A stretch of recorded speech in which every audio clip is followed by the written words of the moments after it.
I'm back. My son is being really quiet, so I think I'm going to be able to do this video after all. Anyway, this video is entitled Eat Right for Your Blood Type.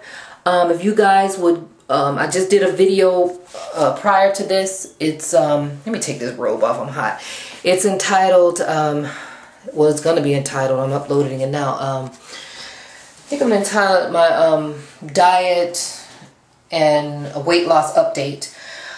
Just wanted to title the video something so that people that was following me for weight loss can, you know, see my progress or whatever, because I'm doing several different videos about hair, and, you know, I went natural. I took off my braids and stuff. I got video for that. And anyway, follow that video first so you can kind of connect them and see what I'm talking about. Anyway, I mentioned there that I met somebody who kind of turned me on to this Eat Right for Your Blood Type.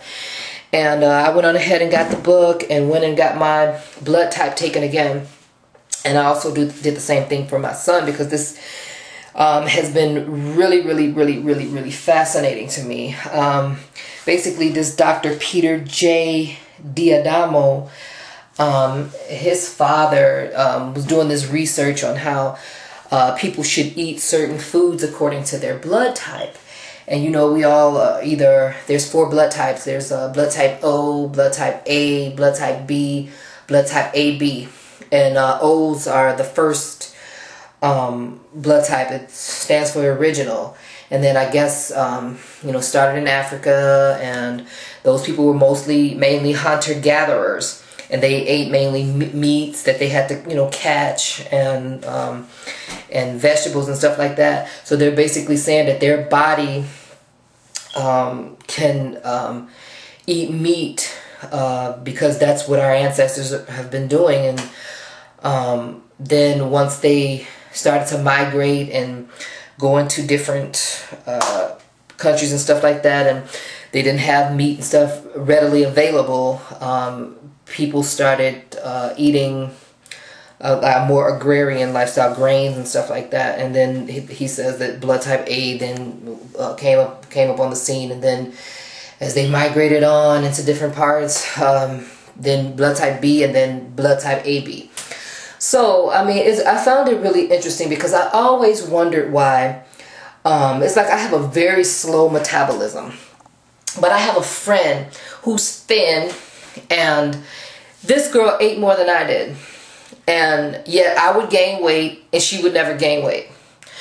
And that's something that I'm like, why is, you know, this and this and this and this. And I wondered that for years. And then, you know, like I said, I met this guy, and he started talking to me about this. I said, you know what, I want to look into this, because I do believe that everybody, you know, don't wear the same size shoe. I mean, we read all this stuff, people need to take this, people need to take that, but I know from experience I can't do what somebody else do. Like I said in the video before, my diet and weight loss update that I just did, you know, I was saying how I would feed, you know, like my son's father, you know, he could eat meat and eat all kind of stuff, and he, you know, go to the bathroom and clean it out like right away. I mean, me, I go try to do it, it'll sit on my stomach for days. So it's like this book kind of gave answers. And so I went and I used to know my blood type. I know I had taken it before, but I forgot. I couldn't remember whether it was an A or AB. I knew it was an O. I remembered that. But I couldn't remember if it was A or AB. So I went and had my blood type taken again. And when I read this book, you know, I found out that I'm an A, and it's saying that, you know, people with blood type A, I guess I'm going to talk mostly specifically about it because that's what I am. And then my son, I just had him tested, and he's O. He's an O negative, and his father is O. So we kind of have to have 2 different diets if we're going to find this thing, because they're saying because the O's, the hunter-gatherers with blood type O, ate mostly, you know, they hunted their food, and so their body, you know, produces a lot of stomach acid, and that this acid, you know, helps them to process meats. Whereas people with blood type A, he says we have low stomach acid, and so we can't really process meats like a O blood type. So I found this stuff very interesting, and I don't know, you know, some people are gonna definitely argue back and forth about things, but I just kind of started listening to my own body and my own experiences with this thing. I know one of the things that it says about blood type A people is that we secrete a lot of mucus, and that was fascinating to me because I'm always it's disgusting. I hate it. I'm a woman. That's not sexy. It's not beautiful for anybody to do it, but I'm constantly doing it because I'm always full of mucus and I got to get rid of it. And I'm like, that makes sense to me. And then I was so excited about this. I would get on the phone with, you know, some of my family members who knew their blood type and talk to my sister-in-law about what they said about O's or whatever. And then she was like, well, no wonder I don't like this. No wonder I get sick when I eat that. So she kind of found some things in it that she could agree with it. But of course, a lot of things that we're used to eating, it's saying we can't eat. And of course, oh my God, how am I going to do without bread? How am I going to do it without this? So I don't know. But anyway, I find it fascinating, and I'm going to give it a try.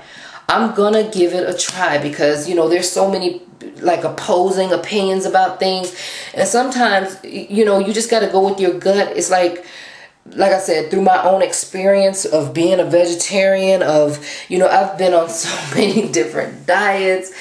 And I just never could seem to find, you know, what worked for me. And so I'm going to try this. I'm really going to try this. And I'm so glad that I did this because I said, well, I'm going to go and see what blood type my son is. And so I went and got his blood type tested, but they also did, oh God, what do they call it? CV? I forgot. I'm not going to even mess it up. But anyway, they checked to see, you know, his blood work to see if, you know, his hemoglobin and all that. And so they found out that his white blood cells are low. His red blood cells are too big.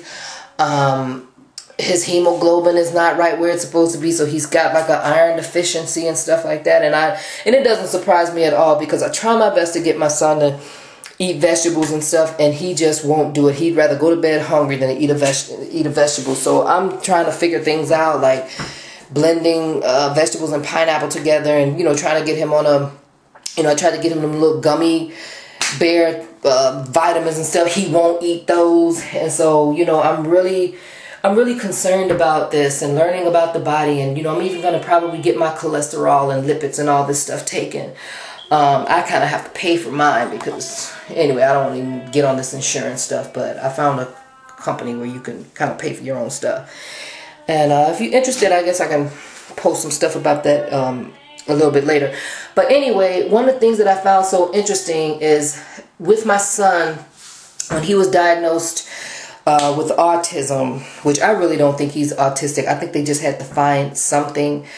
It's more of a sensory integration disorder.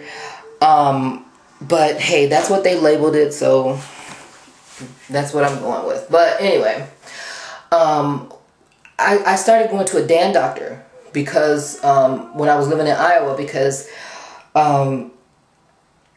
you know, the regular doctors, and I don't mean to say that because there's some regular doctors that, you know, believe in health and stuff too, but one was for vaccines, the other one was against vaccines. Well, I felt like I know my son lost his speech and stuff after he had his vaccine, so I kind of believe the ones that's saying the vaccines. I even did a mercury test and stuff on my son. And so anyway, one of the things with the autism, they said that it's not just about, you know, what's going on in the brain or whatever. They also have something that's like what they call leaky gut.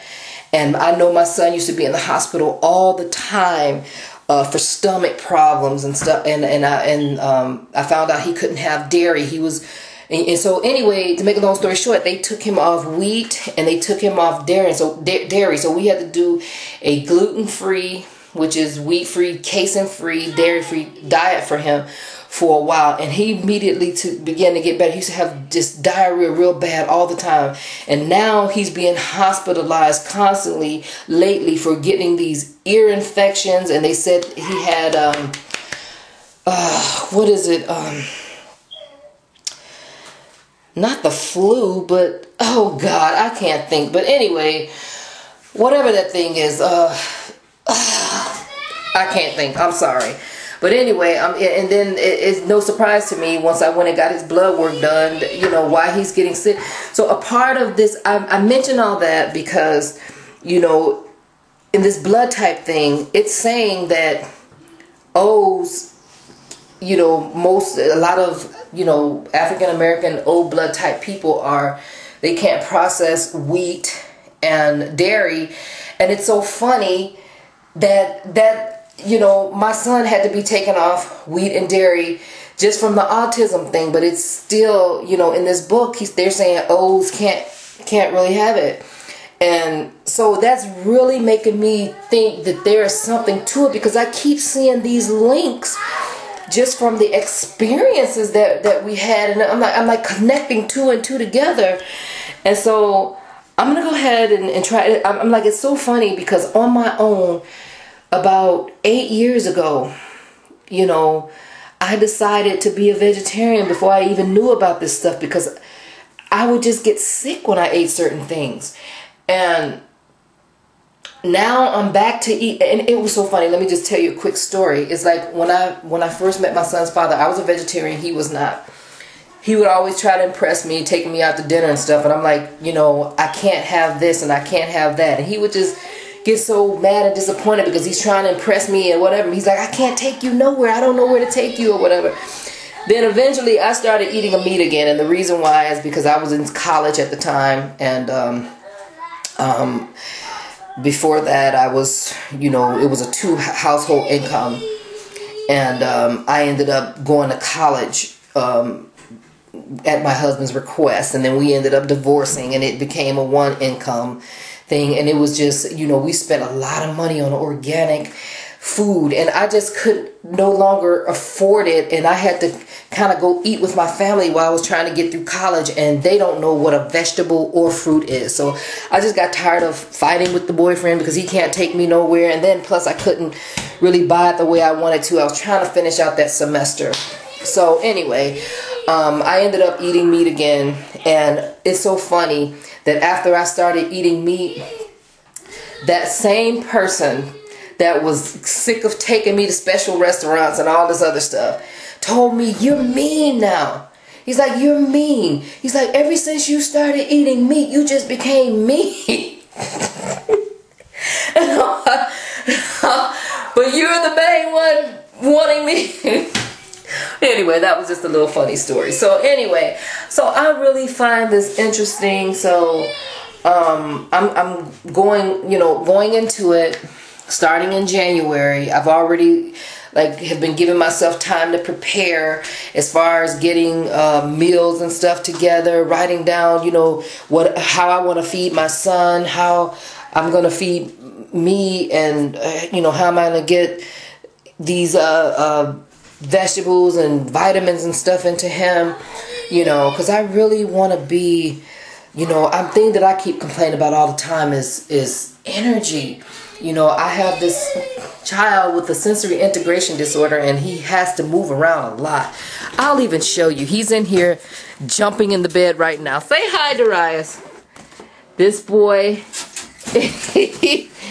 is always moving. In fact, he has a trampoline, and that's how they taught him when we were, you know, when he was going to school. He had to jump. He can't sit still.